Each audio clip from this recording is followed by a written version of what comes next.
Bonjour, je me présente, je me nomme Robert Binou, président de l'association CPTTG, chasse et pêche en toute tranquillité dans le Gard. Aujourd'hui, je vous propose, avec de judicieux conseils, d'apprendre en un peu plus de 10 leçons comment devenir un bon pêcheur. Débutons sans plus tarder, savoir choisir son matériel et en particulier, premièrement, reconnaître la bonne canne. Pas la volaille, la canne à pêche. Préférez à toute canne à pêche, qu'elle soit en fibre de carbone, verre ou métallique, une canne légère, souple, discrète et maniable. Et ben c'est pas gagné, hein. Bon, passons. Après avoir opté pour une canne à votre convenance, il faut sélectionner le bon appât. Le plus courant, le ver de terre qui se trouve aisément dans votre jardin, se chasse avec une pelle. C'est pas non plus la peine de creuser une tranchée. Hein. Allez, casse-toi. Vous avez ensuite une diversité de leurres en plastique, telle la sardine, la tanche, l'anguillon, la poupe, la grenouille. Certains utilisent les appâts vivants. Je les déconseille aux novices. Hein. J'oubliais, vous pouvez retenir la mouche plastique ou vivante qui attire l'œil de la poiscaille. En ce qui concerne le fil de pêche, sélectionnez un fil adapté à votre prise. Évitez par-dessus tout la laine dangereuse et inefficace. Ne dites pas après que je ne vous ai pas prévenu, hein. Tout bon pêcheur doit se munir impérativement de deux types de bouchons. Le premier, le moins décisif, et que d'autres appellent aussi le flotteur, se trouve de toutes les formes possibles et inimaginables. Alors vous n'avez qu'à faire votre choix. Hein. Le second, le plus important, s'utilise pour conserver la vinasse. Vous m'aurez compris, hein. Comme tout amateur de pêche, j'affectionne les lieux de préférence près d'un point d'eau. Non mais pas un puits, putain, pas un puits. Allez, barre-toi avant que je t'emplâtre. Si vous ne reconnaissez pas le milieu aquatique où vous êtes, ne vous affolez pas. Trempez les doigts dans l'eau et goûtez. Si elle est douce, vous êtes au bord de la rivière. Rivière. Si elle est salée, c'est que vous êtes à la mer. Rivière.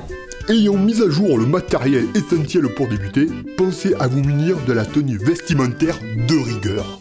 Tout bon pêcheur se doit d'être habillé de façon pratique mais élégante.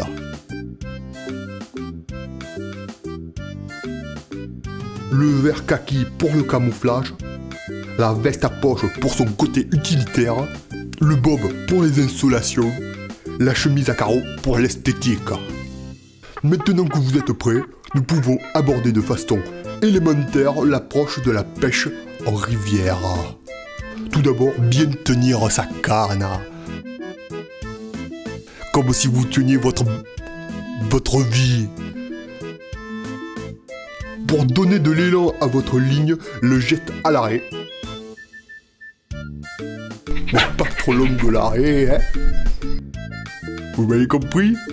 Pas trop longue l'arrêt. L'arrêt du cul. Ah, vous en capez que dalle, et barrez-vous. L'approche doit toujours être silencieuse, quoi qu'il arrive. Restez maître de vous-même, ne faites qu'un avec la nature.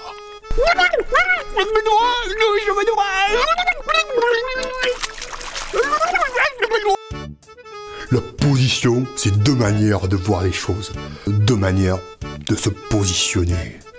Debout, mais à la longue, je vous le dis, c'est casse-boule.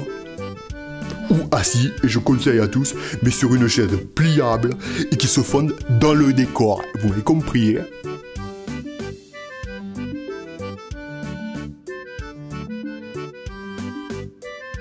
Enfin, sa mort.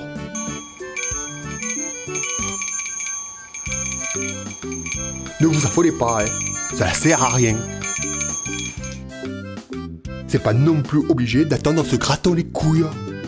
Si vous avez un moulinet, eh ben moulinez, hein.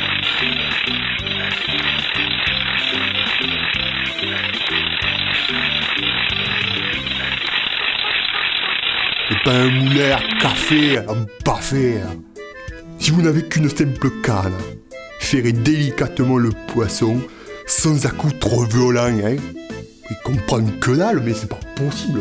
C'est quoi ces manchots, hein? Ouais? Mais je ne reconnais pas cette race.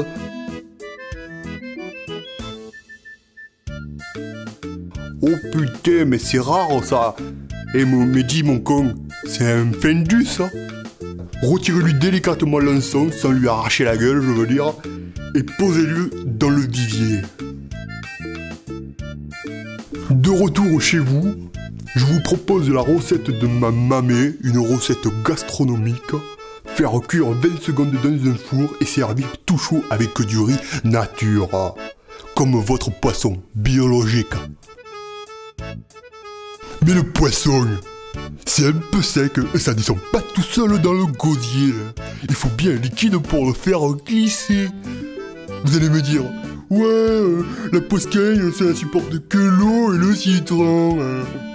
Ben faux, moi je vous réponds faux. Comme nous, quand il est un peu raide, il aime bien l'alcool et le rouge. Alors je vous invite à consommer sans modération.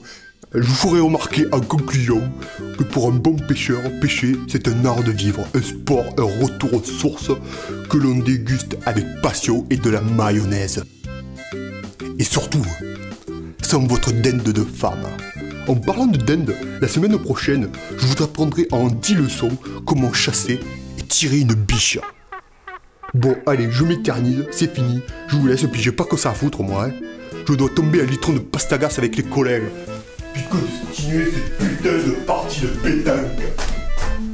Allez là.